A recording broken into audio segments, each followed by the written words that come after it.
Bonjour à tous, j'espère que vous allez bien. Je vous retrouve aujourd'hui pour une nouvelle vidéo où on va parler comment se débarrasser des boutons quand on porte un masque, qu'il soit chirurgical, en tissu, etc. etc. Pourquoi faire cette vidéo? Tout simplement parce que personnellement je souffre parfois de boutons et de plusieurs types même de boutons par rapport au masque. Alors j'ai pas regardé sur YouTube s'il y avait d'autres vidéos sur ce sujet là, probablement, mais moi je vais ajouter un twist à cette vidéo, c'est-à-dire donner des solutions pour les personnes atteintes de dermatite périorale. Pour celles qui ne le savent pas, la dermatite périorale est une maladie chronique de peau qui, comme son nom l'indique, se manifeste autour de la bouche, parfois au niveau des ailes du nez et des yeux. C'est une inflammation de la peau qui est liée à une surconsommation de cosmétiques, à un déséquilibre de la microbiote, donc la peau s'enflamme, ça fait des plaques, ça fait des grappes de boutons, c'est très douloureux, très handicapant, très invalidant parce qu'il n'y a pas de traitement. Effectivement, le seul traitement qui existe, c'est la détox cosmétique, donc j'ai fait une vidéo que je mettrai en lien dans la box de description pour vous partager les étapes pour en faire une et mes conseils. Mais en soi, je le répète systématiquement, il n'y a pas de médicaments ou de crème destinée à la dermatite périorale puisque ce n'est pas lié ni à un champignon, ni à un virus, ni à une bactérie, etc. C'est juste notre système qui se défend contre les agressions extérieures. Donc il faut réduire les agressions extérieures pour que le système que représente notre peau, cet organe, se rétablisse. Quels sont les problèmes avec le port du masque en temps de Covid? Parce que là, on est quand même obligé de les porter très souvent. Outre le fait que ça soit chiant, soyons honnêtes, notre peau a du mal à le supporter. Qu'est-ce qu'on peut avoir? On peut avoir des boutons d'acné, des points noirs, des zones de sécheresse, parce que en fait avec le masque, l'humidité de notre respiration reste dans ce masque là. Alors une petite partie sort, mais la majorité de cette humidité reste dans cet espace clos. Et donc qui dit chaleur, humidité, espace clos, dit possibilité à des petits boutons de fleurir. Il va y avoir donc plusieurs types de boutons, ceux qui sont davantage liés à de l'acné ou un port obstrué, ou bien si comme moi vous êtes atteint de dermatite périorale, une période de crise où vous avez le menton qui devient extrêmement rouge voire violacé pour certaines, et avec cette épaisseur au niveau de la peau parce qu'il y a ces boutons en plaques qui sortent. Alors là je ne suis pas en période de crise, mais en septembre, pour celles qui m'ont suivi sur les réseaux sociaux, j'ai eu une méga crise vraiment au niveau du menton à cause du masque. Mon dermato me l'a confirmé puisque comme je l'expliquais, le problème avec la dermatite périorale, c'est ce problème de macération au niveau de l'épiderme. Donc qui dit masque dit humidité, dit donc macération et donc inflammation. Alors j'ai quelques petits produits et astuces là sur le côté pour vous partager mon expérience pour éviter d'avoir le bas du visage complètement défiguré avec le port du masque. Si ce n'est pas lié à de la dermatite périorale, je vais vous donner quelques idées de cosmétiques. Alors la première chose, c'est déjà, je pense, d'avoir une bonne hygiène en termes de masque. Je sais qu'il y a des personnes qui vont pas le changer toutes les 4 heures, etc. Mais vraiment, pensez-y parce que, voilà, ça évite certains germes. Donc, de respecter voilà, les recommandations en termes de masque. Autre conseil, c'est déjà d'éviter les masques chirurgicaux. Alors, ça m'arrive aussi d'en utiliser. Mais le problème des chirurgicaux, c'est déjà de 1, ça pollue. Et de 2, c'est quand même assez irritant pour la peau, même si la partie blanche que tu peux mettre à l'intérieur est un peu plus douce. Voilà. Personnellement, je suis partie depuis un moment sur les masques en soie, donc j'en ai plusieurs. J'ai acheté plusieurs marques sur internet. J'ai essayé de faire attention à qu'ils soient AFNOR, mais des fois c'est un petit peu dur de trouver l'information. En tout cas, il y a plusieurs types de masques. Il y en a qui sont avec des élastiques réglables, ou bien... Là j'en ai recommandé, ils sont pas mal aussi mais ils sont pas réglables. Ils ont les 3 plis et j'ai pris une couleur pas trop salissante avec le maquillage et celle-ci ça a que les élastiques au niveau des oreilles. Pourquoi la soie? J'ai lu plusieurs articles qui disait que la soie permettait une meilleure respiration de la peau et que même s'il y avait cette humidité à l'intérieur, ça avait moins cet effet de macération qu'avec des masques en coton. Après, effectivement, ça dépend de votre type de peau. Si votre peau supporte, pas de problème. Mais si vous avez des sensibilités, peut-être regardez pour trouver des masques en tissu lavable, mais peut-être du coup fabriqué en soie. Donc ça, c'est vraiment pour l'aspect pratique. On doit porter un masque, mais peut-être changer son masque. Outre cela, en termes de cosmétiques, moi il y a des petites choses que j'ai utilisées, pas dans le cadre de la dermatite périrorale, mais qui pour des boutons qui apparaissent de manière sporadique m'ont été utiles. Alors d'abord j'ai ce roll-on cutané de chez H2O at Home. En fait c'est une petite solution qui contient des huiles essentielles dont du tea tree. On sait que le tea tree ça permet de résorber certains boutons, donc moi je l'utilise par exemple pour les boutons de fièvre associés à du miel, ou pour des boutons voilà, parfois hormonaux ou de l'acné. Alors je suis pas vraiment de l'acné mais plus ce type de bouton là. Et ce qui est très pratique c'est que c'est un roll-on, donc on n'a pas à se soucier de bien se laver les mains, d'en avoir sous les ongles, après tu te grattes l'œil, ça picote, bref c'est un format qui est très pratique. Et j'en suis quasiment à la fin et voilà, ça peut être une solution pour des boutons qui apparaissent de manière spontanée et pas sur tout le visage. Un autre produit que j'aime beaucoup, mais pareil que je déconseille dans le cas de la dermatite périrorale parce que c'est sur une base d'huile et quand on souffre de dermatite périrorale, il vaut mieux éviter les huiles. C'est la solution Déboutonnez-moi de chez Indem, donc c'est pour les peaux grasses à imperfection, ados et adultes. Et dedans il y a aussi un cocktail de plantes afin de traiter les boutons. C'est quelque chose de naturel, je me demande si c'est pas slow cosmétique. Tu as le flacon avec la pipette, tu prends au creux de ta main les quelques gouttes qu'il faut pour couvrir la zone que tu souhaites traiter. Tu laisses poser, moi j'utilise ça plutôt dans ma routine du soir si vraiment j'ai quelque chose à traiter. Et ce qui est pratique c'est qu'il en faut pas beaucoup et franchement ça marche. Et d'ailleurs si vous avez des boutons même au niveau du dos ou d'autres zones que le visage, c'est très pratique à utiliser. Ensuite pareil quand ce sont des petits boutons, vraiment pas la grosse éruption, il y a un produit que j'aime pas mal qui est le Wrap de nuit éclat parfait de chez Kirines. Je trouve qu'il aide à résorber les boutons quand ils sont sur le point de sortir, pas quand ils sont déjà sortis, mais juste avant. Je trouve qu'il a vraiment une action. Il y a eu des fois j'ai été assez bluffée, je sais pas trop comment ça fonctionne, mais voilà, pour une peau sensible je pense que c'est plutôt pas mal, c'est assez adapté. Donc je l'applique comme une crème de nuit, même si j'en mets très rarement de la crème de nuit. Généralement je vais plus le mettre localement sur la zone que je souhaite traiter. Je dors dessus et généralement le lendemain matin ça va beaucoup mieux. Après comme je dis pour la dermatite périrorale, c'est pas encore ce produit que je vous inviterai à tester. Après pour rester dans la catégorie masque, on peut toujours en parallèle se faire des masques notamment d'argile pour assécher les boutons.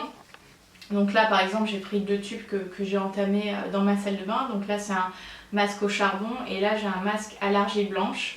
Donc vous pouvez toujours appliquer, que ce soit quand vous faites votre routine, je sais pas, cocooning, vous faites un masque à l'argile afin de vous permettre d'assécher cette zone. Après vous pouvez faire du multimasking. Si vous avez quelques boutons qui sont apparus, vous mettez un masque à l'argile. Et puis si sur le reste du visage vous avez, je sais pas, une envie d'hydratation ou d'éclat, vous utilisez un autre masque. Après en parlant de masque, je sais pas si vous l'avez constaté, j'imagine que oui, mais le fait de porter le masque, ça assèche de ouf la peau, les lèvres et la bouche. Je bois beaucoup plus, alors que déjà je bois au moins 2 litres par jour. Quand je suis amenée à porter le masque par rapport au travail, etc., j'ai tendance à boire encore plus, à avoir les lèvres beaucoup plus sèches. Et ce côté où ta bouche c'est du papier quoi, t'es là... Bref. Et donc on peut avoir aussi cette sensation de sécheresse au niveau de la peau parce que le fait que l'humidité reste, l'humidité sur ta peau va attirer l'eau qui est déjà présente dans ta peau et qui permet de réguler ton hydratation, donc ça va la faire sortir et du coup ça te déséquilibre ton process d'hydratation au quotidien. Donc c'est comment apporter ce dont ta peau a besoin sans pour autant la déséquilibrer. C'est vraiment un processus et un mécanisme pas simple à gérer parce que dans le cadre de la dermatite périorale, si tu hydrates trop, tu vas possiblement créer l'inflammation. Donc c'est vraiment à réguler. Personnellement, comment je fais au quotidien avec le masque? Pour être honnête, tant que je peux éviter de le porter, je ne le porte pas. Quand je suis seule dans la rue et qu'il n'y a personne autour de moi, bon, ça va peut-être faire couler de l'encre, mais je décroche un élastique et bon, je garde le masque un petit peu, pas trop, j'enlève pas tout, mais en tout cas je laisse passer l'air sur ma peau pour justement que ça sèche et de pas rester dans trop d'humidité. Voilà, c'est un peu système D parce que au moment de l'obligation du port du masque, j'avais demandé à mon médecin si c'était possible d'avoir une sorte de certificat médical comme quoi j'ai une maladie de peau chronique et que ça vient me créer un problème. Mais en fait, comme c'est une conséquence esthétique, c'est pas considéré comme étant comme les personnes asthmatiques qui ne peuvent pas respirer avec l'asthme, mais je le comprends tout à fait.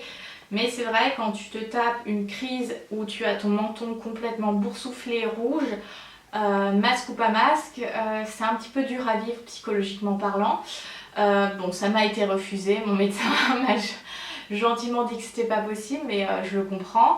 Voilà, le système D, c'est quand tu peux éviter de le porter, bah, tu ne le portes pas. Quand tu dois le porter parce que tu vas faire tes courses, ton shopping, tu es dans les transports où tu bosses, essayez déjà de le changer très régulièrement, enfin au-delà des 4 heures. Et puis essayez de vous isoler à un moment donné pour éviter de rester dans votre humidité, j'ai envie de dire. Sinon, en termes de routine, je reste sur des produits très légers qui vont pas obstruer la peau, donc pas de formule grasse, même si on est plutôt en hiver et que des fois je switch pour une crème un tout petit peu plus riche et hydratante. Là, je suis restée vraiment sur la crème que j'avais cet été. D'ailleurs, j'en viens à bout, donc je me demande est-ce que je reprends celle-ci ou comme j'ai un stock de crème vu le blog, est-ce que je tente une autre pour écouler le stock, vous voyez ce que je veux dire. Et le soir, en fait, tout simplement, d'habitude en hiver, je mets un tout petit peu d'hydratation. Là, j'essaye d'éviter. Donc voilà, ne pas surhydrater. Concrètement, le soir, moi, je vais démaquiller ma peau, donc avec ma routine que beaucoup d'entre vous connaissent. Donc soit au micellaire ou les démaquillants que je nettoie après avec un gel moussant. Je rince le tout et après, j'utilise une eau florale. En ce moment, je suis sur une eau florale à la rose de Damas. Parfois, j'utilise de la camomille parce que c'est apaisant.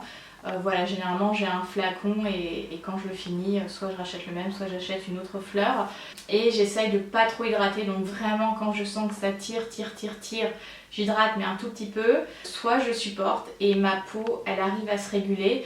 Ensuite, ce qui est important, c'est vraiment de bien boire, de bien s'hydrater. Donc, buvez de l'eau, évitez trop de café ou de thé parce qu'il y a de la théine ou de la caféine. Si vous avez du mal à boire de l'eau, buvez des tisanes, donc des choses qui ne vont pas être excitantes au quotidien. Essayez de faire le plein de fruits et légumes, enfin d'avoir une alimentation équilibrée parce que ça permet de réguler aussi toute l'activité qu'il y a dans notre corps et qui fait qu'on est en forme. Un produit que j'ai utilisé et qui je pense peut être compatible avec la dermatite périorale mais pas en cas de crise. Vraiment, si tu es en période de crise, ne mets rien. J'ai commencé à tester récemment la lotion Skin Perfecting 2% BHA Liquid Exfoliant avec de l'acide salicylique de Paula's Choice. J'avais rencontré l'équipe France au moment où il y avait encore des événements, donc sans doute en 2019. Et j'avais beaucoup aimé déjà l'idée de la marque, la philosophie et donc dans le tote bag avec lequel je suis repartie, il y avait cette lotion qui est un best-seller mondial, c'est vraiment un produit a priori magique. Et je l'ai utilisé pour justement certains petits boutons qui soient notamment hormonaux parce qu'en période de règles je peux avoir quelques boutons qui sortent. Ou là j'en ai eu un qui est sorti sur le sourcil, tu te dis mais qu'est-ce que tu fous là quoi, franchement. Donc c'est très simple, moi je l'utilise après, j'utilise le soir plutôt, c'est d'ailleurs conseillé que si vous l'utilisez le matin, il faut mettre un SPF parce que ça craint au soleil en gros. Dans ma routine du soir, je vais utiliser par exemple, je vais démaquiller ma peau, la rincer. Et avant de mettre mon eau florale, je vais appliquer avec un coton localement les zones où j'ai envie de traiter. Donc le bouton, parfois quand je vois que mes pores sont un peu larges, je vais y passer sur le nez. prioritairement je l'utilise plutôt sur la zone T et c'est vrai que je vois des effets, que ça permet vraiment de réduire les petits boutons qui sortent, etc. sans avoir forcément besoin de les percer avec une aiguille désinfectée. Donc ça c'est vraiment pas mal. Je pense que c'est un peu le produit SOS qu'on devrait avoir dans notre salle de bain pour cette période du mois ou quand on a une alimentation un petit peu plus riche comme les fêtes, etc. pour justement venir traiter les petites imperfections. C'est une formule aqueuse mais presque un peu pas grasse, mais on sent que c'est un petit peu... Enfin voilà, c'est un peu brillant, mais j'ai pas eu de réaction sur la dermatite périorale, donc je pense que quand on n'est pas en période de crise, ça peut être un produit assez intéressant. Après, concernant le port du masque en période de crise avec la DPO, c'est compliqué, je ne vous le cache pas. Comme je vous l'ai dit, j'ai fait une crise en septembre liée à ça, j'étais allée voir mon dermato et pour traiter ça, donc évidemment, c'est éviter de porter le masque un maximum, donc quand tu es chez toi, quand... Bref, vous m'avez comprise. Après, ça a été à nouveau une cure de compresse de thé noir, donc tout simplement, comme je l'explique, c'est tu fais infuser ton thé dans de l'eau chaude et tu le laisses vraiment très très infusé. À la rigueur, tu te fais une carafe, une bouteille, peu importe, où tu fais, je sais pas, 1 litre ou 1 demi-litre de thé noir, tu laisses vraiment bien infuser pour que les tanins imprègnent l'eau parce qu'en fait le thé noir c'est astringent donc ça va assécher la peau et ça va aussi avoir ce côté apaisant. Donc quand tu mets donc soit tu utilises des compresses ou des cotons si tu n'as pas de compresse, donc tu imbibes et tu poses ça. Alors faites attention parce que ça tâche, donc soit vous le mettez avec un vieux haut de pyjama ou vous mettez une serviette le temps que ça pose. Et vraiment, dès que vous allez apposer la compresse, vous allez sentir un apaisement. Ça va déjà avoir une action sur ce côté très inflammatoire. Ça va apaiser un peu l'inflammation. Et ça va aider à assécher la peau, donc à accélérer le processus de guérison de la microbiote qui se fait de manière automatique. C'est elle qui doit le faire, il n'y a pas de traitement. Le seul traitement, mais c'est pas placebo, mais c'est un traitement qui est destiné à l'acné et qui est très ponctuellement utilisé pour la dermatite périorale. Je l'ai déjà mentionné, moi mon dermato me donne Tolexine 100 mg, donc c'est un médicament qu'on a sur ordonnance et je crois que j'en prends une par jour, enfin il faudrait que je vérifie sur l'ordonnance, mais voilà, c'est sur ordonnance. C'est un médicament à utiliser vraiment très ponctuellement puisque ce n'est pas destiné à la dermatite périorale, mais ça peut aider dans les périodes de crise. Moi j'ai mon dermato qui m'en laisse toujours une parce qu'il sait que je gère, etc. Donc là par exemple j'ai pas de crise donc je n'en prends pas. Mais voyez, si vous avez votre dermato ou votre médecin traitant, si vous êtes en période de crise, n'hésitez pas à voir avec lui pour avoir ce type de prescription. Moi je suis pas médecin, mais c'est vrai que quand j'ai fait ma première crise en 2016 puis celle en septembre 2020, c'est ce qui m'a vraiment aidé à passer les quelques jours très très douloureux. Et après, arrêt de cosmétiques, détox cosmétique, compresse de thé noir, etc. etc. Donc voilà, en fait, avec la dermatite périorale, il faut en mettre le moins possible parce qu'il faut que la peau se régénère. Donc ça demande un peu de temps. Quand j'ai fait la première grosse crise, il a fallu au moins 3 mois pour réparer les dégâts puisque j'avais eu le droit à crème à la cortisone et puis après j'ai utilisé de la Cicalfate, enfin toutes ces crèmes au zinc, etc. Sauf que ça fait pire que mieux, mais ça fait pire que mieux. Et je pense que si tu regardes cette vidéo, tu le sais.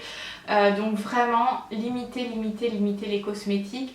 Et si vous en utilisez, vérifiez les formules, évitez tout ce qui a de l'alcool, évitez tout ce qui a des huiles, que ce soit minérale ou végétale. Alors minérale, tout le monde devrait les éviter puisque c'est des dérivés de pétrole. Et les huiles végétales, ça peut convenir mais qu'à certains types de peau. Et pour la DPO, je l'ai réintroduit mais très ponctuellement avec parcimonie parce que je sais que ça va déséquilibrer ma microbiote. Autant j'adorais les huiles démaquillantes, les ceci, les cela, appliquer de l'huile la nuit, bah ça c'est fini. J'ai fait le deuil, c'est bon, je ne peux plus faire ça.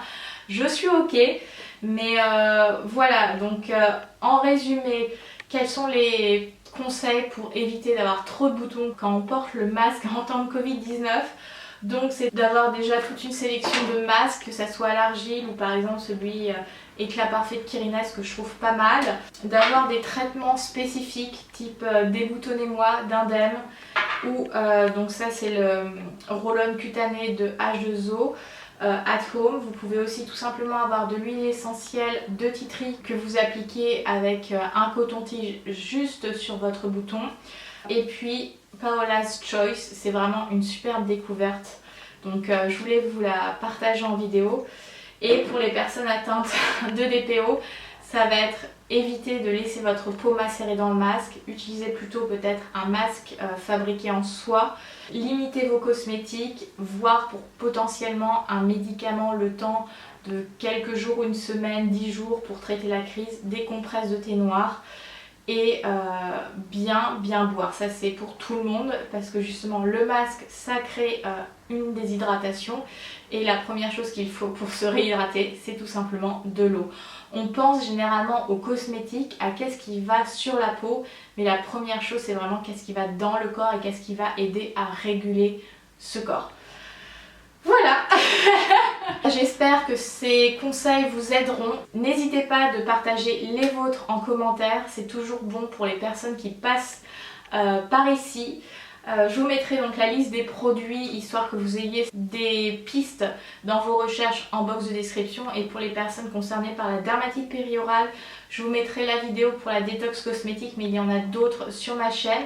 Et puis j'ai créé tout début d'année, tout début janvier, un groupe privé Facebook, justement parce que à force de recevoir des MP, que ce soit sur Instagram, ici par YouTube ou sur mes réseaux sociaux en général, ou par mail, je prends toujours le temps de répondre, mais maintenant je voudrais vraiment avoir une sorte de base de données qui serait centralisée en fait pour vous et que finalement ça ne soit pas que moi qui vous répète les choses, que vous puissiez trouver directement l'information dans ce groupe là par vous-même et si c'est une information qui n'y est pas encore, qu'on puisse avoir un nouveau feed, une nouvelle discussion autour de cette question là.